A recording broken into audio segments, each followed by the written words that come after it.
Hello guys! Hello Cancer! Welcome dito sa aking channel. Kapalaran 888, welcome guys. Alamin natin kung anong messages, vibration, gabay energy para sa inyong lahat, Cancer. Ito ay from March 18 hanggang 24, 2024 para sa lahat to ng Cancer. Cancer. Ang ganda ng baraha mo sa linggong ito kasi yung parang mga simpleng messages lang or information. Okay, Cancer. Eto, yung usual to na ginagawa mo, di ba? Siguro may mga tao sa paligid mo na nagawan ka ng maganda. Di ba? So, maraming mga tao ang pwedeng gumawa ng maganda sa'yo. Like, for example, tinulungan ka, financial na tulong, tinulungan ka sa panahon na gipit kayo. Sa linggong ito guys is, ito yung linggo na pwede kang magpasalamat sa taong ito. Okay? Pwede mo siyang regaluhan ng pagkain, kung kapitbahay mo lang, pwede mo siyang ipaghanda, or pwede kang gumawa ng gratitude list, or pwede kang magsabi sa kanya, magpasalamat ka sa kanya, or kung hindi mo yun masabi, through action, 'di ba? So, parang ang linggong ito is sinasabi sa iyo na be humble, okay? Cancer, be humble. Alalahanin mo kung sino yung mga taong nakatulong sa iyo sa panahong gipit na gipit ka. Okay? Kasi alam nyo guys, pag humble yung isang tao, or pag grateful tayo, by the way, rather, grateful. Like for example, natulungan ka lang, nung panahong walang-wala kayong pera, wala kayong trabaho, wala kayong pera, kung sino yung taong yon na dinamayan ka, pinautang ka, or maganda pa doon, binigyan ka ng pera, ng libre, 'di ba? Kailangan mong suklian yon. Hindi man sa susuklian mo siya ng ibabalik mo kung ano yung binigay niya, hindi. Kailangan mong siguro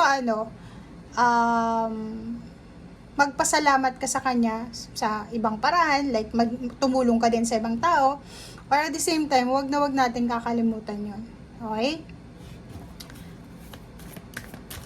Maging grateful tayo sa kung ano man ang nangyari sa atin noon at ngayon.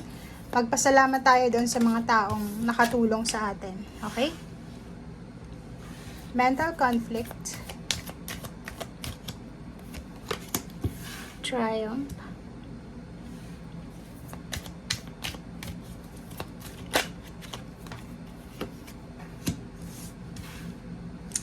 Okay. So, dito naman, Cancer, sa baraha mo, ang nakikita ko sure dito, medyo may Cancer na naguguluhan, kulang sa balanse.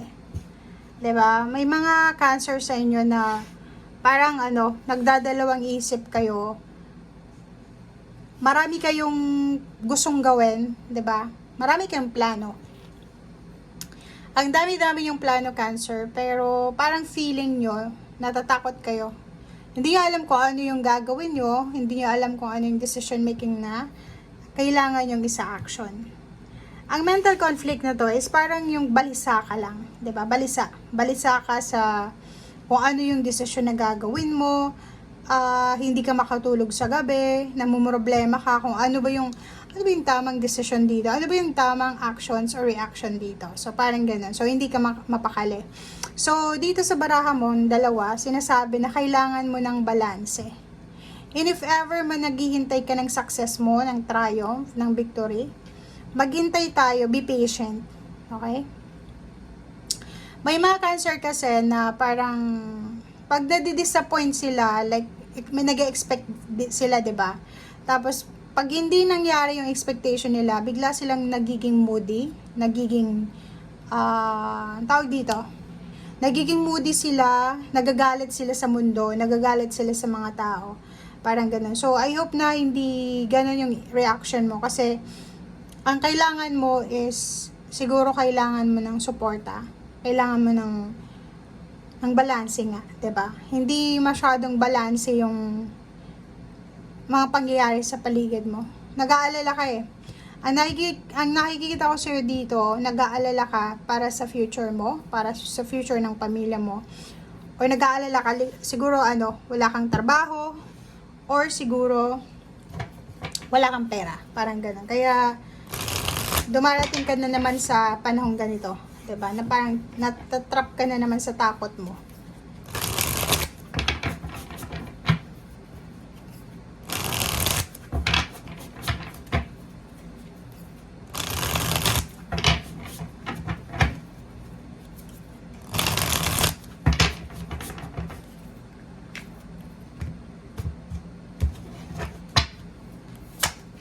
Okay, so 5 of Wands, na, di ba? Mental conflict. Kahit sa sarili mo, mayroon kang mga mental conflict or may mga internal conflict ka. Marami kang gustong sabihin pero hindi mo masabi. Marami kang gustong gawin pero hindi mo magawa. Feeling mo nasa sulok ka, nasa isang box ka lang na madilim sa paligid, hindi mo alam kung saan ka lalabas or hindi mo alam kung ano ba yung solusyon. Parang ganun. Mag-ingat ka din kasi dahil sa mental conflict mo, dahil sa hindi ka makatulog, na-stress ka, namumroblema ka sa pera siguro, sa relationship, pwede kang magkaroon ng kaaway kasi mainit yung ulo mo eh. 'Di ba? Mainit yung ulo mo, mainit yung pakiramdam mo. Okay? So, kailangan mong kalmahin ang iyong emosyon. Kailangan mong kalmahin ang iyong sarili. Breathe in, breathe out, guys. Okay? And be grateful tayo. Mag-iingat kayo kung kayo ay magbabiyahe ngayong linggong ito kasi pwede kayong kumalma ka kasi pwede kang makakuha ng kaaway, like makakuha ka ng kaaway sa katabi mo, sa konduktor o sa driver, or kung ikaw ang magdadrive, pwedeng may makagitgitan ka sa kalye or sa highway, so mag-iingat ka. Nakikita din natin dito na if may hinihintay kang travel, relocation, movement, kailangan mong magpasensya. Kasi, yun nga ang temptation sa'yo sa linggong ito is mabilis kang magalit. 'Di ba? Mabilis kang makapagsalita ng hindi maganda, mabilis mong, mabilis kang makakakuha ng kaaway. Okay? So, mag-iingat tayo and be patient. Yun yung sinasabi ng baraha. Okay, Hierophant. Wow, so may iba din sa inyo dito na may pinaghahandaan. Like ngayong week na to is may celebration.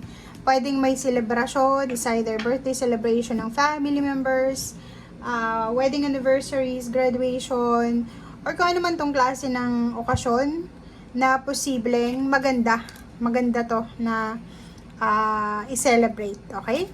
Yung iba sa inyo dito is may naghihintay ng promosyon, naghihintay ng balita tungkol sa pagbubuntis or tungkol sa pagsilang ng bata or kung ano man to, or business na opening ng business, housewarming, house blessing na naghihintay sa inyo. Yung iba naghihintay ng promosyon, yung iba naman is naghihintay ng closure ng kontrata. Okay?